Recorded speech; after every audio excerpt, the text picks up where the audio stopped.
I think one of the biggest struggles that women in the workplace face is the eagerness to establish ourselves early on in our careers, because later on when we want to plan and make families and things like that, it kind of takes us out of the game, and there's always that lingering fear that we may go on maternity leave, which can affect our chances of getting promoted.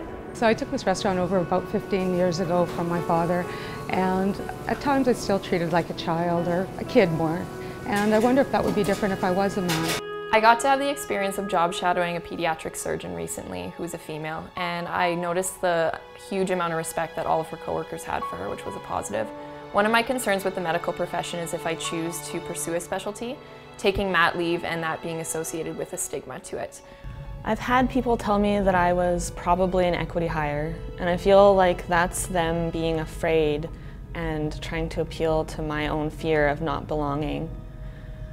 Instead of being upset by this and taking it personally, I try and use it as my motivation to do the best I can to prove them wrong.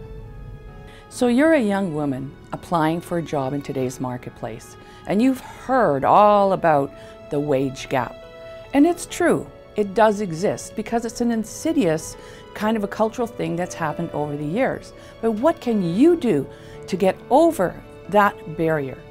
Well, the first thing is to really know yourself, what you're good at, what you like to do, your skill sets, and being able to identify those and your accomplishments and demonstrate how you can increase profitability for your potential new employer.